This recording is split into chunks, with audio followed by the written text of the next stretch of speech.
한 주간도 편안하셨습니까? 네. 다음 주가 부활주일입니다. 그래서 이번 주는 고난주일이죠. 예수님께서 십자가에서 돌아가시고 장사되시고 부활하신 그런 주일입니다. 여러분이 다시 태어난다 그러면 얼마나 좋을까요? 부활, 예수님의 그 부활을 우리가 체험하거나 맛볼 수 있다면 얼마나 좋겠습니까? 앞으로 그날을 기대하셔도 됩니다. 조만간 머지 않아서 우리가 볼 때는 멀리 있는 것 같고 또 한참 뒤의 일 같지만 그날이 속히 올 것입니다. 우리가 주님의 그런 완전한 몸을 입듯이 새로운 몸을, 주님 오실 날 새로운 몸을 입을 것을 우리는 믿고 있고 그날은 반드시 올 겁니다. 기대를 많이 하셔도 됩니다. 그래서 이 땅에 사는 동안에 기독교의 대표적인 사건이 이 십자가 사건과 부활 사건입니다. 예수님이 부활하지 않으셨다면 어떻게 됐을까요? 참 생각하고 싶지 않은. 그냥 죽으시고 끝났어요. 그러면 어떨까요? 이런 생각을 해봅니다. 하지만 예수님께서 부활하셨습니다. 우리 때문에. 하늘에 계시니까 뭐 굳이 이 땅에 내려올 필요가 없으셨는데 사람들 때문에 사람들을 사랑하셔서 이 땅에 오셨고 또 부활하셨고 또 우리를 나중에 부활하게끔 하시고 참 놀랍습니다. 좋은 일주일이 될 것이고 주님의 십자가를 묵상하는 일주일이면서도 부활을 조금 더 우리가 축하하고 또 그날을 기념하고 그런 날이 되었으면 좋겠습니다. 다음 주에는 계란을 좀 준비하겠습니다. 부활절 계란을 가끔 먹어보셨죠? 가끔 부활절 계란 준비하도록 하겠습니다. 좋습니다. 이번 주 오늘 드린 성경 말씀은 제목을 한번 보시면 주부에 보시면 이렇게 나와 있죠? 나를 이리로 보내시니라는 제목을 가지고 오늘 하나님의 말씀을 우리 함께 나누기를 원합니다. 지금 창세기와 사무엘상을 지금 성경 읽기 표에 따라 읽고 있습니다. 그래서 오늘 또 사무엘상에 나와 있는 내용과 또 요셉에 대해서 잠깐 또 언급하고자 합니다. 우리가 신약에 살고 있지만 구약을 읽을 때 신약의 관점으로 새로운 피조물의 관점으로 읽고 묵상하고 고백하는 습관을 들여야 될 것 같습니다. 오늘 말씀을 보시면 창세기 45장 7, 8절을 먼저 보시겠습니다. 하나님이 큰 구원으로 당신들의 생명을 보존하고 당신들의 후손을 세상에 두시려고 나를 당신들보다 먼저 보내셨나니 그런즉 나를 이리로 보낸 이는 당신들이 아니요 하나님이시라. 하나님이 나를 바로에게 아버지로 삼으시고 그 온 집의 주로 삼으시며 애굽 온 땅의 통치자로 삼으셨나이다. 이 장면이 어떤 장면이냐면 요셉이 이제 형제들에게 본인의 신분을 드러낸 장면입니다. 7년 풍년과 7년 흉년을 해몽하고 요셉이 총리가 되었죠. 지난주까지 말씀드렸습니다. 그래서 흉년이 닥쳐가지고 이스라엘에서 야곱의 자식들 형제들이 곡식을 사러 이제 배고프니까 곡식이 다 떨어졌어요. 흉년 들어가지고 그래서 곡식을 사러 이집트까지 내려옵니다. 요셉한테 그 형들이 곡식을 사러 오는 장면이죠. 그런데 우여곡절 곡절 끝에 이제 그 요셉이 자기의 신분을 형들에게 드러냅니다. 그러면서 자기를 팔아넘겼던 형들에게 자기 신분을 드러내니까 형들이 얼마나 많이 놀라겠어요? 요셉이 미워가지고 형제를 팔아넘겼단 말이에요. 그래서 이집트까지 팔려갔어요. 그래서 여기까지 와가지고 총리가 됐죠. 그런데 이 높은 사람이 됐잖아요. 그러니까 형들이 곡식을 사러 여기까지 내려왔는데 알고 보니까 그 동생이 총리가 돼 있었던 거예요. 얼마나 놀랬겠습니까? 죽은 목숨이다 이제. 형들의 입장에서는 동생을 팔아넘겨서 죽이려다가 겨우 살려가지고 팔아넘겼는데 이집트의 총리가 돼가지고 엄청난 높은 자리에 왕 다음으로 이런 자리에 있었으니 얼마나 간담이 선을 했겠습니까? 그런데 요셉이 형들을 안심시키는 장면입니다. 걱정하지 마세요. 하나님이 큰 구원으로 당신들의 생명을 보존하고 굶어 죽지 않게 이집트 땅뿐만 아니라 그 이스라엘 땅 전체가 다 흉년이 들었어요. 다 굶어 죽게 생겼어요. 전부 다. 7년 동안 흉년이 들었다고 생각해 보십시오. 곡식이 남아날 게 있겠습니까? 생명을 보존하기 위해서는 양식이 있어야 되는데, 그래서 당신들의 생명을 보존하고 당신들의 후손 이스라엘 백성을 세상에 두시려고 나를 당신들보다 먼저 보내셨다. 형들이 나를 판 것 같지만 하나님께서 나를 보내셨다. 총리가 되게 해서 양식을 공급하고 꿈을 해몽하고 또 풍년에 남은 곡식들을 모아놓고 해서 이스라엘 백성 이렇게 가족과 친족을 생명을 보존할 수 있도록 미리 하나님께서 이렇게 보내셨다라고 말씀합니다. 그래서 형들이 아무리 그렇게 얘기해도 간담이 선언을 하겠죠. 그래서 제목에 나를 이리로 보내신 이입니다. 그분이 누구라고요? 하나님께서 미리. 요셉도 몰랐어요. 자기가 총리가 될 줄 몰랐겠죠? 자기가 형들한테 팔려가지고 여기까지 올지도 몰랐고 감옥에 갇힐 줄도 몰랐어요. 본인이 의도한 게 아니에요.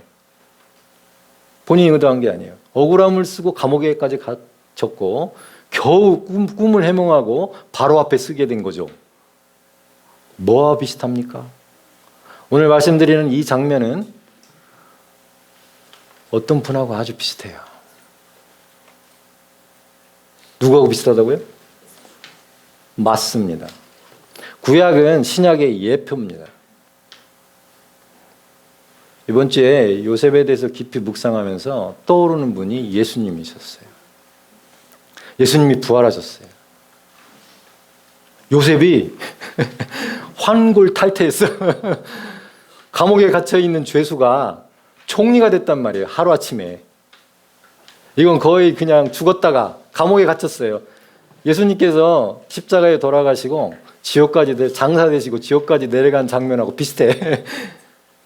야곱 아들로서 잘 먹고 잘 살다가 노예로 팔려가가지고 감옥에 갇혔다가 거기서 얼마나 고생을 많이 했겠습니까? 예수님처럼 십자가에 돌아가시고 장사되시고 이상한 소리도 듣고 신성모독이라고 이상한 소리도 듣고 억울함을 많이 당했죠. 그런데 감옥에서 이제 나왔어요. 나와가지고 바로의 꿈을 해몽하는 바람에 총리가 됐습니다. 얼마나 놀랍습니까? 막 신분이 저희 죄수에서 총리가 됐어요. 그런 신분 보셨어요? 그런 신분 평민이 뭐 총리 되는 것도 어려운데 죄수가 총리가 됐어요. 예수님이 지옥에 계셨는데 부활하셔가지고 모든 권세를 잡으셨어요. 사망 권세를 이기시고 하나님께서 예수님을 부활시키셨죠. 성령의 능력으로. 거의 이 장면은 예수님의 부활 장면하고 비슷합니다. 거기에 못 미치지만 그래서 아주 비슷한 점이 많아요. 오늘 그것을 좀 묵상하려고 합니다. 요셉 때문에 어떤 일이 벌어졌죠? 우리 문 집사님이 셀 시간에 말씀하셔서 감동이 됐죠. 이스라엘 백성만 생명을 보존했나요? 아닙니다. 이집트 사람들이 다 살았어요. 누구 때문에? 요셉 때문에. 무슨 말씀인지 아시겠어요? 예수님이 오셔서 이스라엘 백성만 구원하신 게 아니란 말이에요. 온 세상 사람들을 다 구원하셨어요. 요셉 때문에 이집트 사람들은 생명을 보존할 수 있었어요. 이방인인데 이스라엘 백성 때문에. 참으로 놀랍습니다. 하나님께서 일하시는 건 이와 같습니다. 하나님의 의도는 이스라엘 백성을 살리려고 요셉을 그곳에 파견하셨어요. 요셉은 몰랐지만 수많은 고통과 슬픔과 억울함과 이런 마음이 있었는데도 불구하고 늘 하나님께서 함께 하셨고 그가 무슨 일을 하는지도 몰랐지만 결론적으로는 이스라엘 백성의 생명을 보존해 할 수 있었고 또한 아무 의도 없는 이집트의 그 수많은 사람들이 흉년으로부터 생명을 보호할 수 있었던 것입니다. 예수님께서도 오셔서 말씀하셨죠. 나는 내 백성을 위해서 왔지 이방인을 위해서 오지 않았다 이렇게 말씀하셨어요. 그러나 이 십자가 사건을 통해서 예수님께서 엄청난 희생을 치르셨습니다. 누구처럼? 요셉처럼. 요셉은 작은 희생을 치렀지만 예수님은 엄청난 희생을 죽음으로 그 희생을 치르셨죠. 아주 비슷합니다. 비슷합니다. 그래서 많은 사람들이 그 생명이 보존됐어요. 생명을 구원받았어요. 예수님 때문에 온 세상 사람들이 옛날이나 지금이나 미래나 남녀노소 할 것 없이 이집트에 있는 모든 사람들이 흉년으로부터 생명을 보존했듯이 예수님으로 말미암아 온 세상 사람이 구원을 받았습니다. 참으로 놀랍습니다.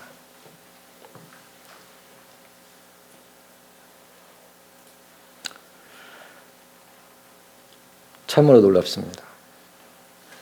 그런 주일이 이번 부활주일입니다. 우리는 다 살아있는데 무슨 저희들을 살렸다고 그러십니까? 영적으로 죽은 자는 다 죽은 자죠. 그러나 그 사람들을, 죽은 사람들을 다 살리셨어요.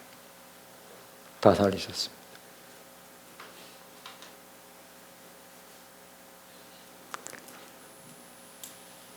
저한테는 큰 기쁨이 두 가지가 있습니다. 첫 번째는 여러분과 이 주일날 하나님의 말씀을 함께 나누는 이 시간이 저에게는 큰 기쁨입니다. 또 하나가 뭘까요? 알아맞혀 보십시오. 뭘까요? 우리 성도들 말고 세상 사람들을 만나는 시간입니다. 우리 생명나무교회 성도분들을 만나는 이 시간도 너무나 소중하고 저한테 큰 기쁨입니다. 그러나 또 하나의 기쁨은 아직 예수님을 모르는 사람들을 만나는 것이 어디서요? 진료실에서. 저는 그 사람들 잘 모릅니다. 그냥 환자분으로 오셨고 또 치료받고 수술도 하시고 퇴원도 하시고 진료받고 가시는 분들이 많이 있습니다. 그 중에 구원받을 만한 분들이 가끔 오십니다. 이번 주에도 있었어요. 이번 주에도 있었어요. 이번 주에도 있었습니다. 어떤 분이 어렵게 수술했어요. 한 달 전부터 제가 기도했습니다. 수술이 너무 어려워가지고. 어느 정도 어려운 수술이었냐면 많이 어려웠습니다. 제가 인대가 수술한 수술 중에 이렇게 손가락 안에 뽑을 정도로 어려운 수술이어서 한 달 전부터 준비 기도를 했습니다. 어떻게 해야 되나? 어떤 방법으로 어떻게 접근해서 어떻게 마무리를 해야 되나? 집사람이 우리 최신 전도사가 너무 잘 압니다. 그 전날 제가 잠을 잤겠습니까? 그래서 딴 데 좀 좋은 데로 가시라고 권면을 드렸어요. 대학으로 좀 가시라고 그랬더니 안 가신대요. 저를 믿는데요. 그래서 저를 믿지 마시고 제가 믿는 하나님을 믿으세요. 하나님께 기도하세요. 수술 전날 이렇게 말씀드렸습니다. 제가 무슨 힘이 있습니까? 저는 그냥 이렇게 하는 것뿐이긴 하지만 저를 믿지 마시고 제가 믿는 하나님을 믿으세요. 그분께 기도하십시오. 이렇게 말씀드리고 그래서 당신은 예수 믿습니까? 그랬더니 어렸을 때 몇 번 갖고 예수 안 믿습니다. 잘 됐네요. 잘 됐습니다. 이번 기회에 기도하십시오. 어려운 수술인지 본인도 아시지 않습니까? 제가 최선을 다해드리겠습니다. 최선을 다하겠습니다. 그날 우리 최신 전도사는 4시간을 기도했습니다. 교회에서. 모르는 사람이에요. 모르는 사람. 제가 그냥 이름만 알려주고 기도 좀 해주세요.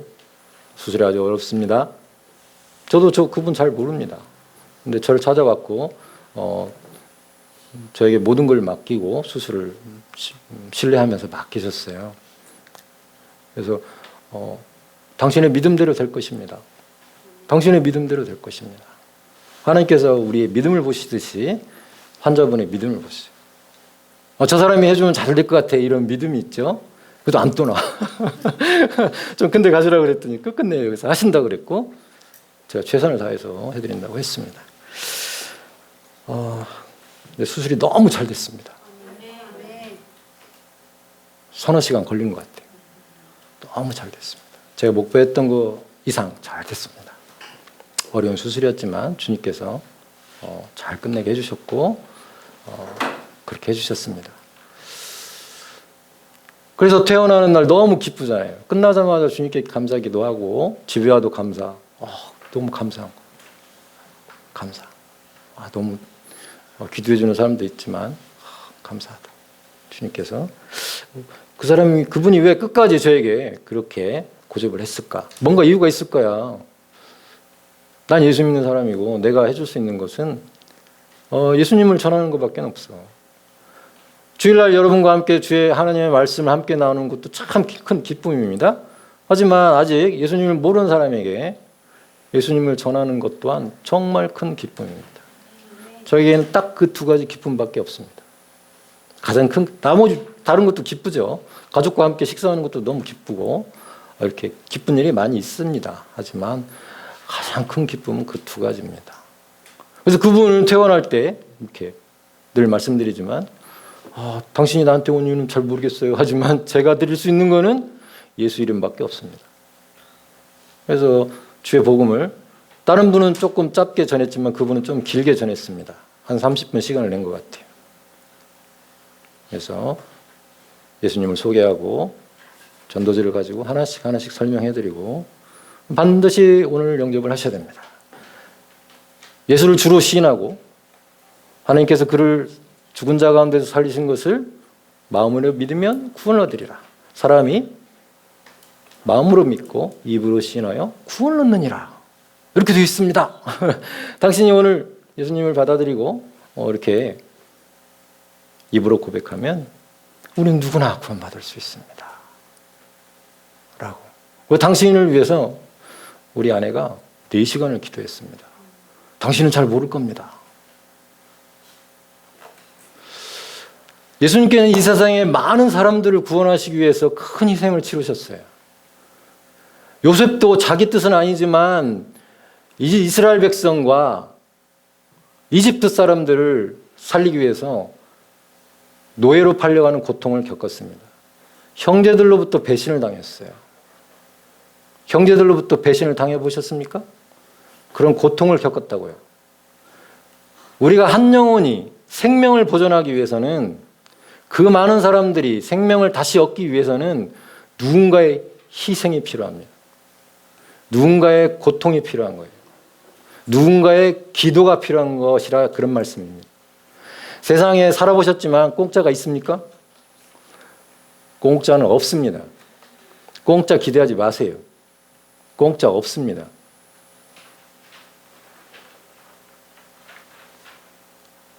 요셉의 희생이 없거나 예수 그리스도께서의 그 희생이 없었다면 그 많은 사람들이 생명을 보존할 수 없었습니다.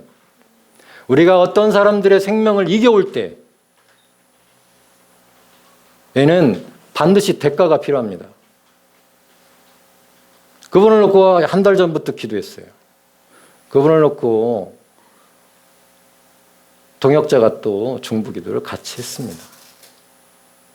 그래서 그분이 영접기도를 따라서 하셨고 그분을 변하게 하는 건 우리의 몫이 아니에요. 성령께서 하시는 일이고 우리가 할 수 있는 일은 영혼을 이겨오기 위해서 무언가를 하는 것입니다. 대가 없이 저 사람한테 예수를 전할 수 있다고 생각하지 마십시오.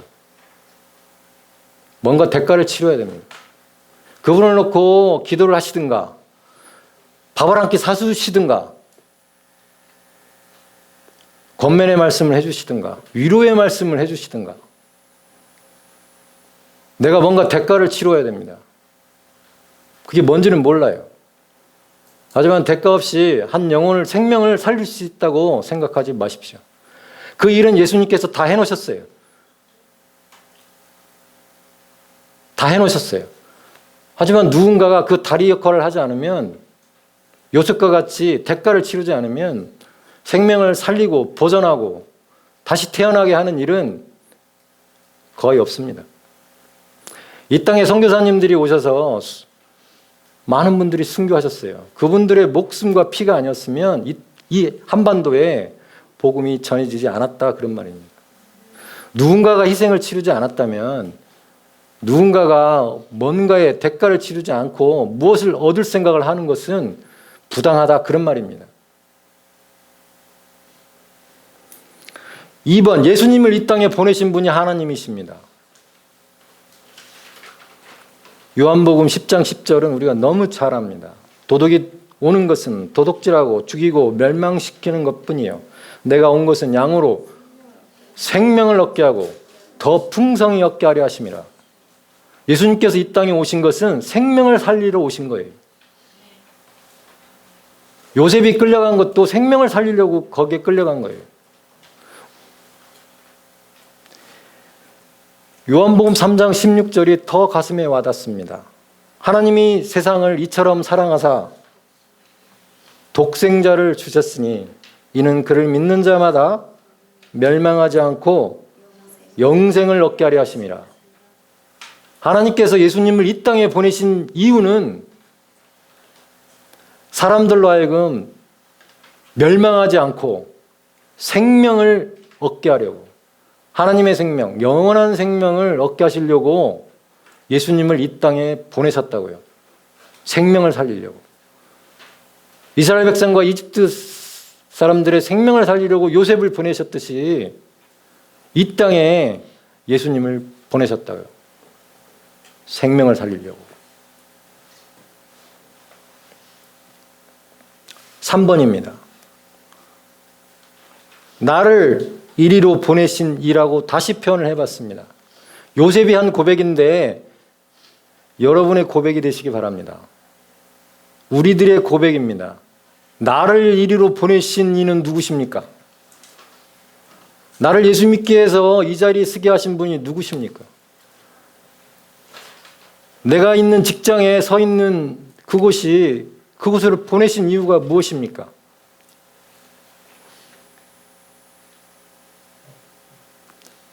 그분은 바로 하나님이시죠. 나를 예수 믿게 하신 분도 하나님이시고 나를 그곳에 두신 분도 하나님이십니다. 뭐 하려고요? 뭐 하려고? 생명을 살리려고요. 생명을 살리려고. 죽어가는 생명을 살리려고. 죽어있는 생명들을 살리라고. 어둠의 빛을 비추라고. 생명을 살리라고. 생명입니다. 생명. 저희 교회 생명나무 교회입니다. 생명을 살리라고. 사람들의 생명을 살리라고. 예수님처럼, 요셉처럼.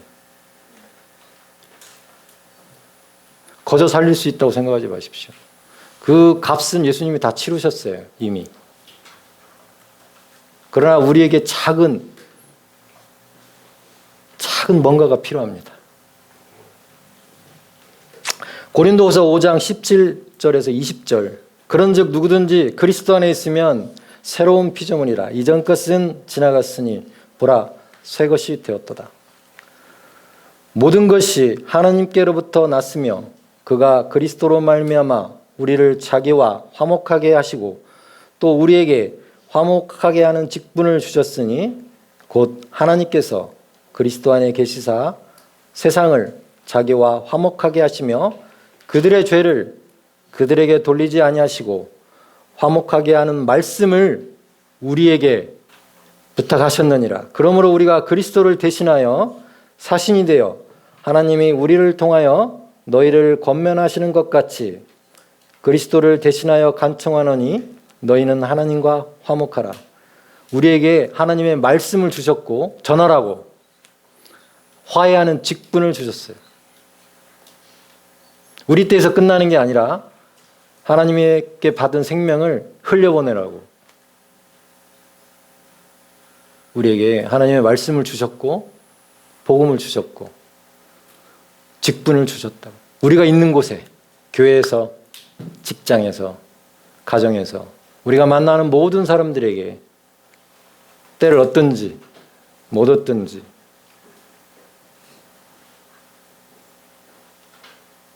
생명을 전하라고. 우리 안에 있는 생명을, 하나님의 생명을, 영원한 생명을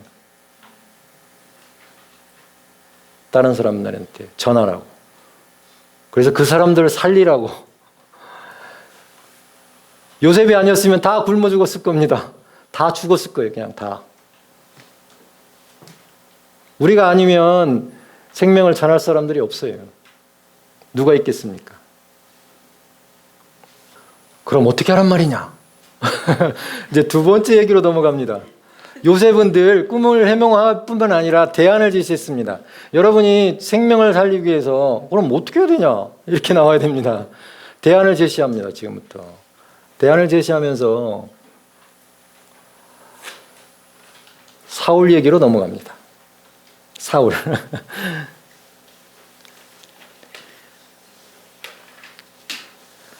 사사시대가 끝나고 이제 사람들, 이스라엘 백성들이 왕을 요구합니다. 왕. 우리에게도 왕이 필요합니다. 왕이 필요합니다. 그래서 왕을 세우는 과정들이 있습니다. 가장 먼저는 사무엘에게 사울을 찾아가서 기름을 부으라고 말씀하십니다. 주보에 나와 있는 1, 2, 3번이 있어요. 앞에 주목하시기 바랍니다. 사울을 찾아가서 너가 기름을 부어라. 그게 왕이 되는 것과 무슨 상관입니까? 이렇게 질문할 수 있습니다. 사무엘상 10장 1절에 이에 사무엘이 기름병을 가져다가 사울의 머리에 붓고 입맞춤에 이르되 여호와께서 내게 기름을 부으사 그의 기업의 지도자로 삼지 아니하셨느냐. 옛날에는 이렇게 기름 부어서 이렇게 뭔가 이게 뭘까? 기름을 왜 부으셨을까? 그냥 왕을 세우면 되지. 사람들 모아놓고 추대하면 되는데 왜 기름을 부으셨을까? 이게 도대체 뭘까?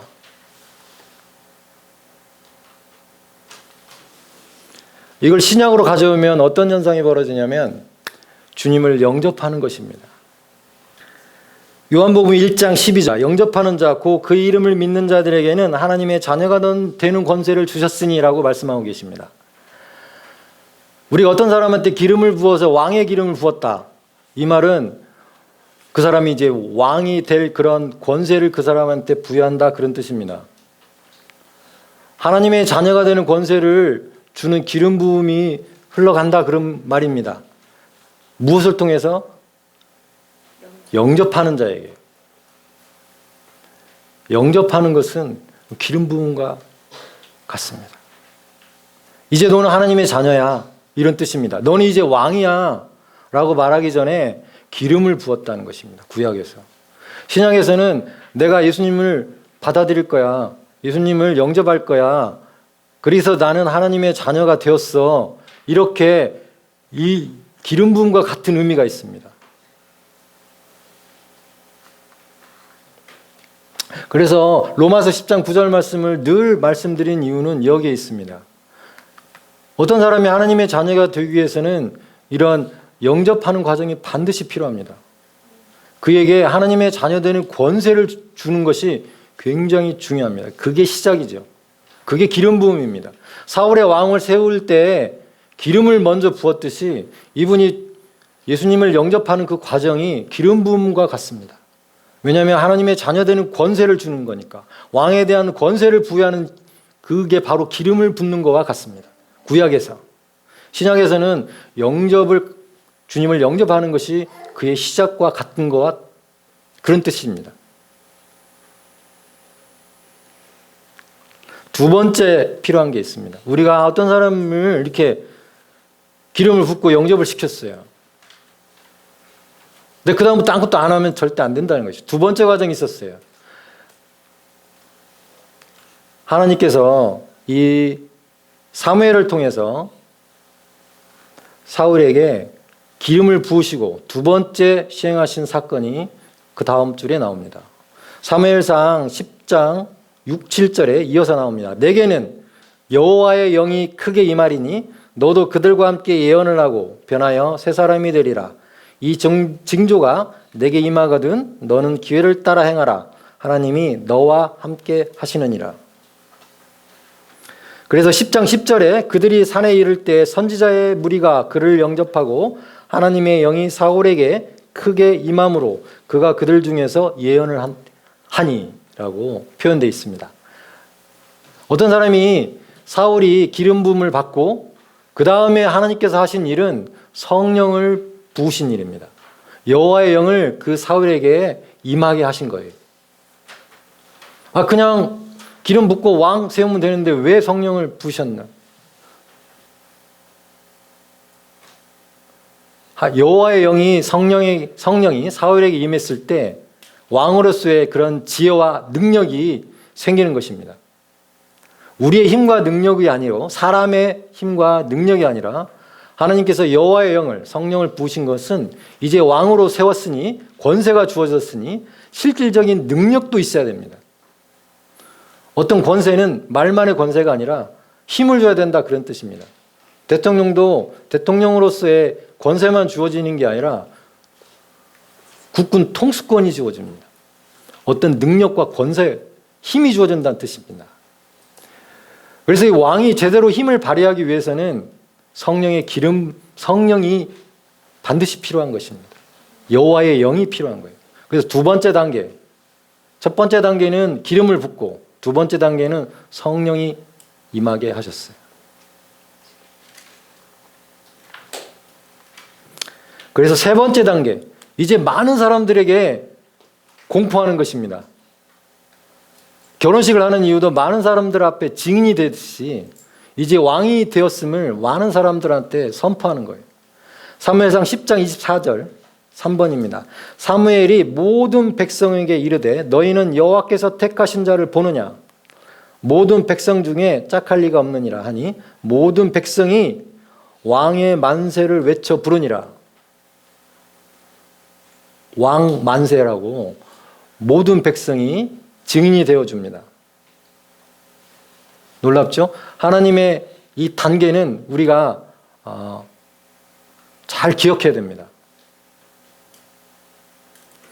신약에서 우리가 이걸 어떻게 받아들이고 또 어떻게 행해야 되는지 너무나 똑같기 때문에 그렇습니다. 신약에서는 성령의 기름 부음을 받는 것을 성령 충만 받는다고 얘기합니다. 사도행전 2장 4절에는 그들이 다 성령의 충만함을 받고 성령의 말하게 하심을 따라 다른 언어들로 말하기를 시작하니 예수를 믿었는데 성령을 안 받았어. 두 번째 단계가 생략된 거예요. 두 번째 단계가 바로 성령 받는 것입니다. 예수님을 영접하고 기름 부음을 받았어요. 사울이. 그리고 여호와의 영을 받았어요. 성령 받아야 됩니다. 성령으로 충만함을 받아야 돼요. 이게 하나님의 두 번째 계획이십니다. 신약에서도 똑같아요. 세 번째입니다. 세 번째 넘어가기 전에 두 번째, 구약하고 신약에 다른 점이 하나 있습니다. 사울에게 임했던 하나님의 성령이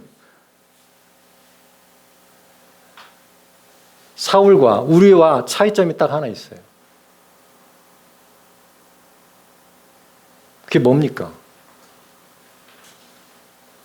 사울에게 그 당시에 우리에게 주어진 하나님의 생명이 있었을까요? 아직 사울에게는 하나님의 자녀의 권세라든가 하나님의 생명이 와 있지 않았습니다. 기름 부음을 받았고 이제 성령을 받았을 뿐이에요. 그 당시에는 거듭난 영이 아니었어요. 예수 그리스도의 그 대가를 치른 값 때문에 거듭난 재창조된 영이 아니었다고요. 사울은. 그래 하나님의 생명을 받은 상태가 아니에요. 그리고 하나님과 아버지와 자녀의 관계가 아직 아니라 그런 말이에요.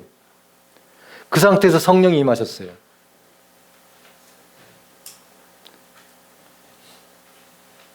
그렇기 때문에 불순종할 수 있었어요. 하나님의 말씀을 안 들어. 자기 마음대로 해. 성령을 받았는데. 왜요? 아버지와 자녀의 관계가 아니야. 아버지와 자녀의 관계가 아니야. 꼭 옆집 아저씨처럼 싫어요. 난 당신 말 안 들을래요. 사무엘상 15장 12절에 내가 사울을 왕으로 세운 것을 후회하노니 그가 돌이켜서 나를 따르지 아니하며 내 명령을 행하지 아니하였음이라 하신지라. 사무엘이 근심하여 온 밤을 여호와께 부르짖느니라. 하나님께서 사울을 왕으로 세운 걸 후회하신대요. 또 15장 23절에 이는 거역하는 것은 점치는 죄와 같고 완고한 것은 사신 우상에게 절하는 죄와 같음이라. 왕이 여호와의 말씀을 버렸으므로 여호와께서도 왕을 버려 왕이 되지 못하게 하셨나이다 하니. 왕을 버리셨대요. 사울이 하나님의 말씀을 거역하고 버렸기 때문에 하나님께서도 사울을 버리셨대요. 버리셨다고요. 성령을 받았는데 버리셨대요. 오해하시면 안 됩니다. 구약을. 여러분의 자식을 버릴 수 있어요? 그에게 부족한 것이 있었어요. 사울에게. 사울은 하나님의 자녀가 아니에요. 새로운 영을 가지고 있지도 않아요. 하나님의 생명을 가지고 있지도 않아. 하지만 우리는 너무 달라요. 하나님의 자녀들이 하나님의 성령을 받는 것과 그렇지 않은 사람이 성령을 임시적으로 받는 것은 다르다 그런 말이에요. 그게 구약이에요. 이렇게 하나님의 자녀로 새로운 영을 받을 수 있게 하시기 위해서 예수님이 돌아가셨어요. 그리고 부활하셨어요. 왜? 구약의 그 여호와의 영을 받았던 사람들이 불완전하다는 걸 아셨기 때문에. 완전할 수 없어요. 구약의 사람들이. 여호와의 영을 받았는데 말을 안 들어. 주와 합하는 자는 한 영이 되어야 되는데 내 영 따로, 성령 따로 불순종의 영을 가지고 있어요. 그래서 여호와께서 버릴 수밖에 없는 그런 현상이 벌어져요. 불완전하다 그런 말이에요. 그래서 그 불완전한 점을 완전하게 하시기 위해서 예수님이 오셨어요.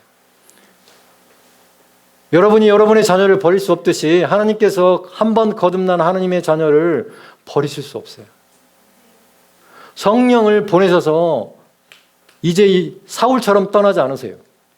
그 말씀이 어디에 나와 있냐면 요한복음 14장 16절에 이렇게 정확하게 나와 있어요. 여러분 혼돈스러워하지 마세요. 사울처럼 성령께서 나를 떠나시면 어떨까 이런 고민을 하시면 절대 안 돼요.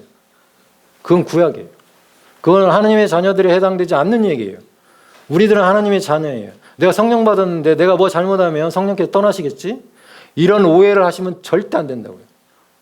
요한복음 14장 16절에 내가 아버지께 구하겠으니 그가 또 다른 보혜사를 너에게 주사 영원토록 너희와 함께 있게 하리니. 하나님의 자녀가 된 우리들에게 성령을 보내시겠는데 어떻게 한다고요? 영원히 함께 하시게 한다고요. 말 안 듣는다고 떠나지 않으신다고요. 우리가 실수한다고 우리 행위 때문에 우리를 떠나지 않으신다고요. 뭐 때문에요? 우리가 하나님의 가족이 되었기 때문에 그래요. 우리가 우리 자녀들 버릴 수 없듯이 하나님께서도 우리를 버릴 수 없어요. 자녀가 되었기 때문에. 그것 때문에 예수님이 돌아가시고 부활하셨어요. 완전하게 하시려고. 하나님의 가족으로 완전하게 하시려고. 불완전한 사울이 아니라 완전한 존재를 만들기 위해서. 우리가 예수님을 영접하는 게 어떤 의미인지, 그리고 성령 받는 게 어떤 의미인지, 우리를 그와 같이 내버려 두지 아니하시고 영원히 우리와 함께 하신다는 이 약속이 어떤 약속인지, 우리의 정체성이 얼마나 중요한지,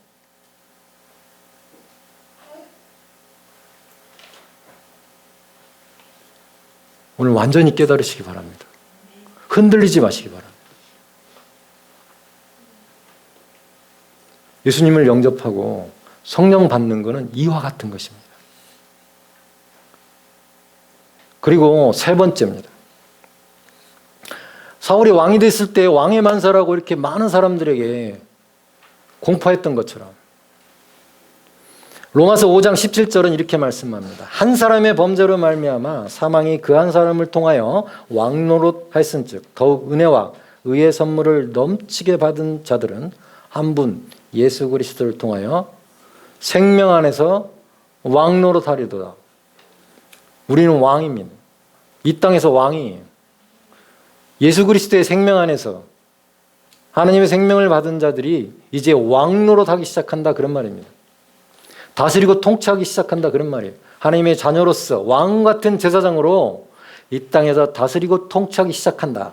첫 단계가 뭐라고요? 영접을 하게 되고 주와 합하는 자는 한 영인 것처럼 성령을 받아야 되고 세 번째는 왕처럼 다스리고 통치한다 그런 말이에요. 생명 안에서 그리스도의 생명 안에서 왕노릇 하리로다.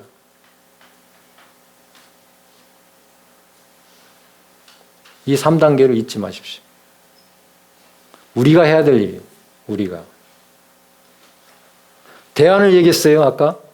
대안. 나를 이리로 보내셨어요. 하나님께서 나를 이 교회로 보내셨어요. 나를 이 직장에 보내셨어요. 나를 이 가정에 보내셨어요. 나를 보내셨어요. 뭐 하라고요? 생명을 살리라고. 생명을 살리라고. 요셉처럼, 예수님처럼 생명을 살리라고. 근데 어떻게 한다고요? 1번, 2번, 3번을 말씀드렸어요. 요대로 대안을 제시합니다. 주님을 영접시킬 수 있도록 도와주시고 거기에 뭐가 필요하다고요? 대가가 필요하다고요. 공짜로 하실 생각 하지 마시고 미안합니다. 공짜 없다고 얘기했잖아요. 내가 뭔가 대가를 치러줘야 돼. 밥을 사주시든가 저 사람이 힘든 걸 뭘 좀 도와주시든가 말이라도 좀 위로를 잘 해주시든가 뭔가 대가, 요셉처럼 대가가 필요하단 말이에요. 그래서 그분이 영접을 했어. 그럼 어떻게 해야 된다고요? 성령님 밖에 도와줘야 한다고요. 그리고 거기서 끝나는 게 아니고 하나님의 생명 안에서 그리스도의 생명 안에서 왕노릇 할 수 있도록 이 세상에서 사탄의 권세로부터 다스리고 통치할 수 있도록 세 번째까지 도와줘야 된다고요. 영접만 시키고 끝나지 마시고 할 수만 있다면 그분을 한 번밖에 못 봤어. 그러면 영접에서 끝날 수도 있죠. 그러면 다른 동역자가 아마 성령 받는 걸 도와줄 거예요. 또 딴 데서 어디선가. 이 3단계까지 가야 돼요. 대안을 제시했습니다. 내 주위에 있는 사람들에게 생명을 전하는 방법 3가지를 말씀드렸어요. 영접하게 도와주고 기름 부음을 받은 것입니다. 그 다음에 성령 받을 수 있도록 도와주고 성령으로 충만하게 됐어요. 그 다음에 그리스도 안에서 다스리고 통치할 수 있도록 세 번째를 도와주셔야 됩니다. 말씀으로 양육하고 내가 누구인지 또 얘기해주고 예수 그리스도의 이름을 사용할 수 있도록 해주고 그 사람이 성장할 수 있도록 도와주고 할 수만 있다면 셀에서도 그렇게 해주시고 또 모르는 사람을 만나도 그렇게 도와주시기 바랍니다. 이것이 바로 우리가 해야 될 일입니다. 나를 보내신 그분의 목적을 달성하는 일이에요.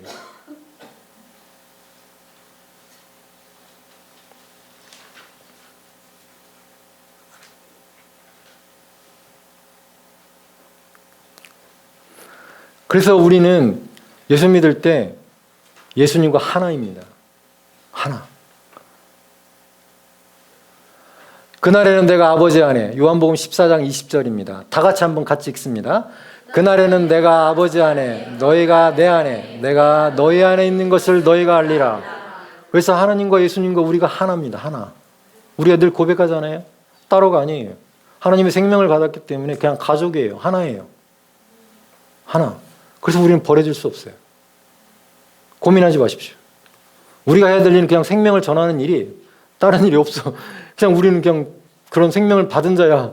너무 대단해. 그런데 그거를 조금 전해야 돼. 생명을 전달해 살려야 돼. 요셉처럼.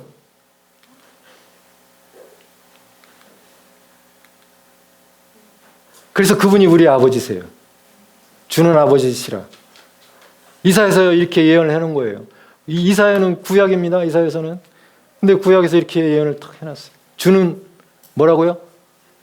우리 아버지시라. 가족만이 할 수 있는 단어입니다. 아버지는. 무서우신 여호와 이게 아니고요.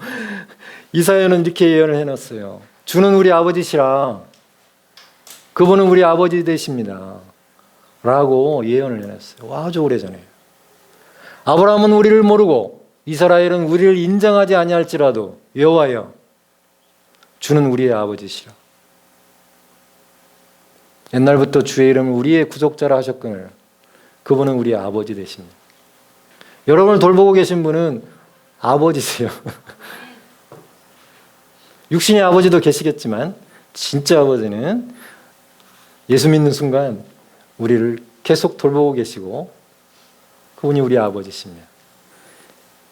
우리는 가족이죠. 그래서 그분이 우리 안에 계시다고요. 골로새서 1장 27절은 너무 많이 우리가 늘 하는 말씀입니다. 하나님이 그들로 하여금 이 비밀의 영광이 이방인 가운데 얼마나 풍성한지를 알게 하려 하심이라. 이 비밀은 너희 안에 계신 그리스도시니 곧 영광의 소망이니라. 그분이 우리 안에 계시대. 성령님 우리 안에 계시대.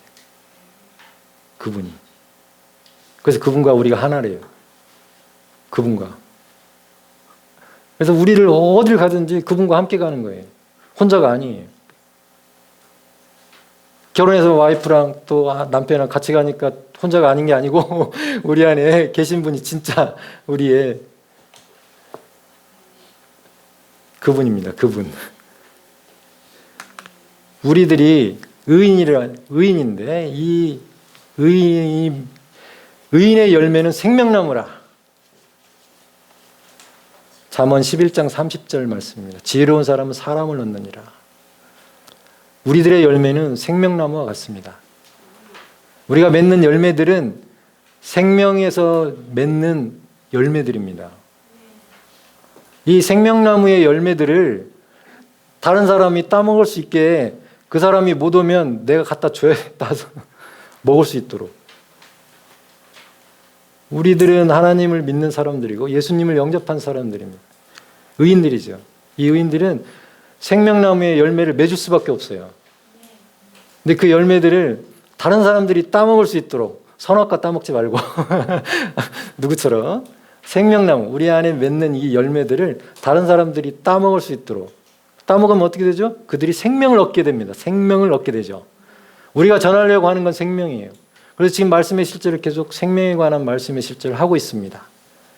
하나님의 생명을 다른 사람에게 열매를 따서 주시고 우리들은 이제 생명나무의 열매들을 맺는 사람들이니까. 그래서 가장 지혜로운 사람이 어떤 사람들이냐? 사람, 늘 얻는 거, 영혼을 이겨오는 거, 그들에게 생명을 나눠주는 거. 하나님의 생명을 나눠주는 것이 가장 지혜로운 일입니다. 이 땅에 살면서 가장 지혜로운 일이에요. 여러분이 뭐 대단한 일을 하는 분도 계시겠지만 가장 지혜로운 일은 생명을 전해주는 거예요. 살리는 것입니다. 죽은 영혼을 살리는 것.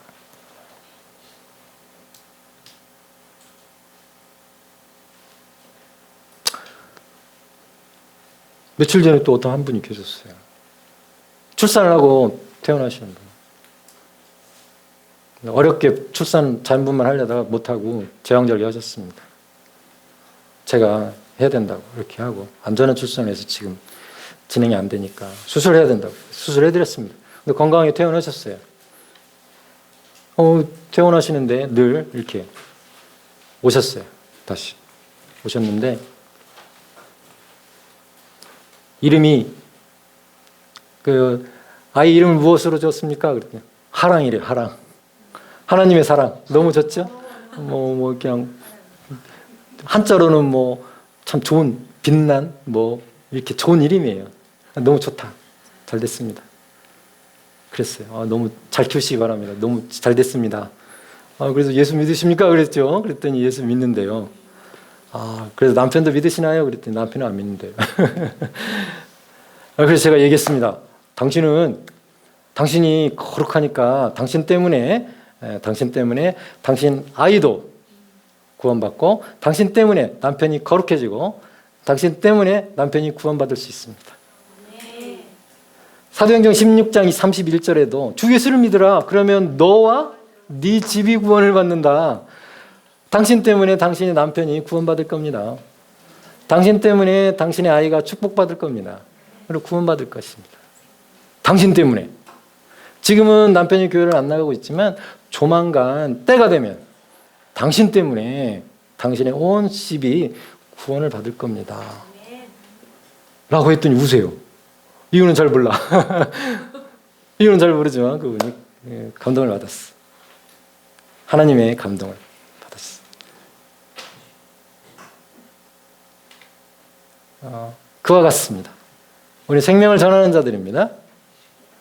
주의 말씀을 전하는 자들이에요.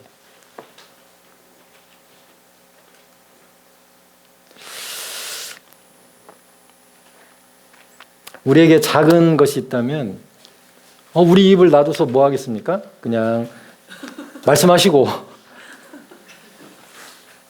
예수님 부끄러워하지 마십시오.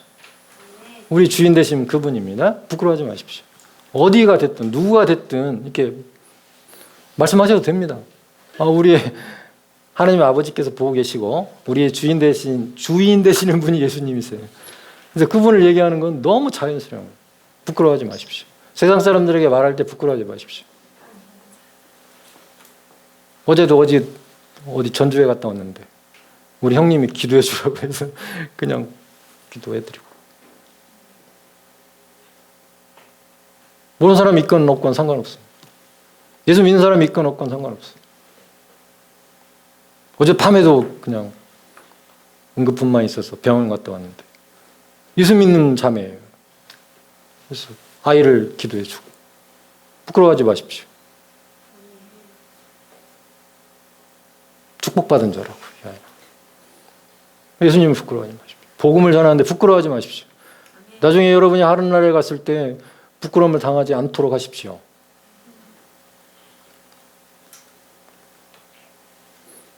기도하겠습니다.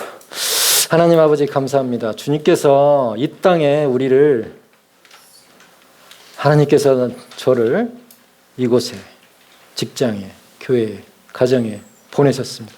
우리를 보내신 곳에서 하나님의 생명을 전하고 살리라고, 죽은 자들에게 하나님의 생명을 전하라고 우리에게 화해의 직분을 주셨고 화목하게 하는 말씀을 주셨습니다. 우리가 때를 얻든지 못 얻든지 주의 말씀을, 주의 생명을 다른 사람들에게 전하기를 원합니다. 그때그때 주님께서, 성령께서 함께 하시고 또 주님의 지혜로 하나님의 생명을 잘 전할 수 있고 또 성령밖에 도와주고 또 하나님의 생명 안에서 그리스도를 통하여 왕노릇할 수 있도록 도와줄 수 있도록 저희들에게 늘 힘과 능력과 지혜를 부어주실 것을 믿습니다. 하나님 아버지 감사합니다. 예수님의 이름으로 함께 기도합니다. 아멘.